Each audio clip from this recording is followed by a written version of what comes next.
Hello again, and welcome back to another God on My Mind. It's again Wednesday night after church, and I want to say thank you to those of you that listen, and to those of you that have subscribed, and say hi to newbies if there's any new people listening.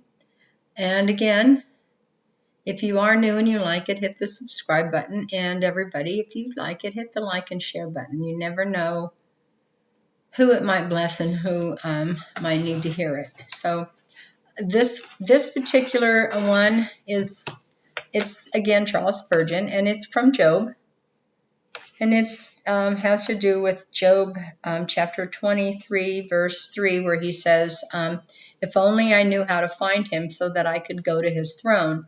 We all know that the trials and the tribulations that Job went through, and that this is him. This is his longing, and he's and this is what Charles Spurgeon says. He goes, Job's longing was all absorbing. I like that. His whole thing was to find God, because God was a little standoffish with this, because the devil was doing his testing.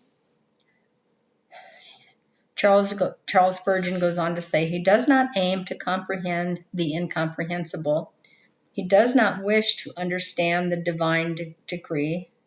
He does not trouble about where free agency and predestination meet. He does not desire to know out of mere curiosity or for the attainment of barren knowledge, but his cry is, I wish I could get at God. I wish I could have dealings with the Most High. I wish I could feel at perfect peace with him and rest in him and be happy in the light of his countenance. And this last part, this is not a point upon which anyone can afford to be neutral. We must find God, for if we do not, we are lost. I know I'm preaching to the choir here. I'm not talking to people who need to find God, but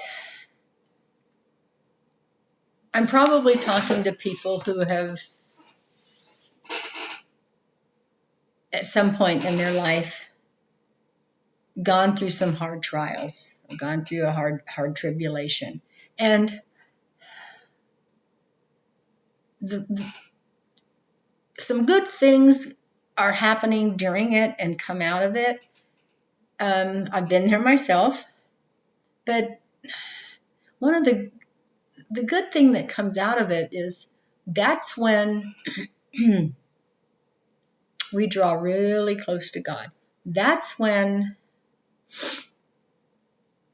like Charles Spurgeon says, we don't care about what this says or what this means, or get into a theological discussion with somebody about predestination or free agency, or what the divine decree was and when the covenants were done and whatever. We don't. That stuff isn't anywhere to be found with us. What we want at that point is God. We just want to feel his presence. We want the comfort of his arms around us. I mean, we just want to feel him. We don't at that point in time, that other stuff is secondary. It's not even secondary. It's nowhere to be found at that point, because that most important thing is that relationship. And that should be that. It should be that way all the time. I kind of like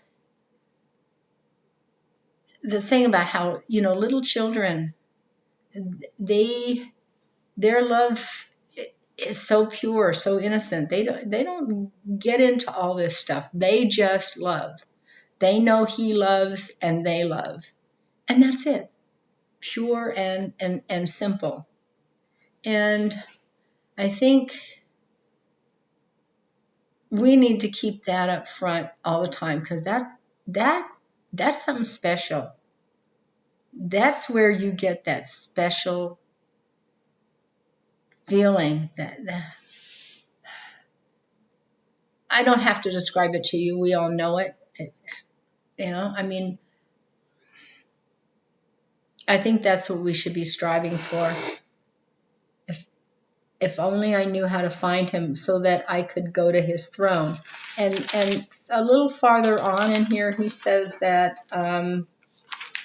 how, it's true. If we can be affected by spiritual decline, whether that's just because we stop reading our Bible for a couple of days because we get busy, and then once you've stopped, it's easier to stay stopped.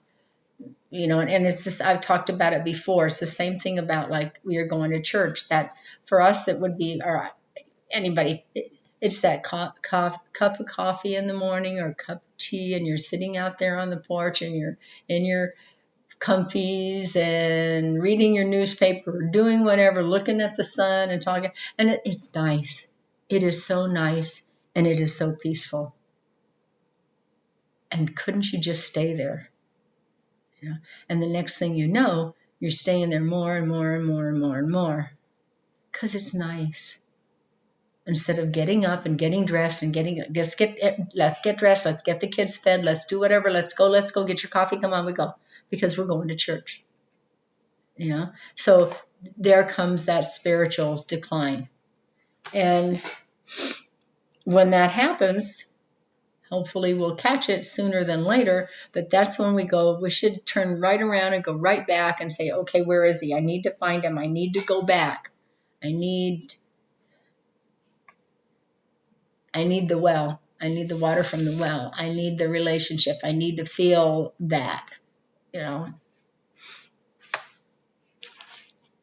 But we should keep that always in our mind.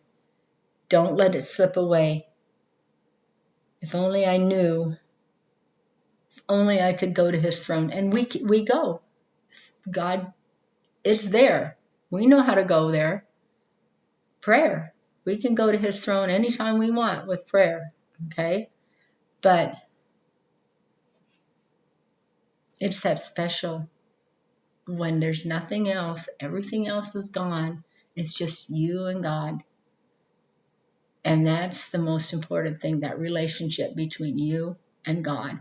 And everything else goes away. Don't lose it. And if you do feel it slipping away, turn back around, okay? So that's this one. I hope you have a blessed rest of your week. See you next time. And for those of you that listen, thanks. I really appreciate it. I hope it touches you. I hope God blesses you with it one way or another, okay? Because it's not me, it's him. So again, thanks a lot. See you next time. Bye.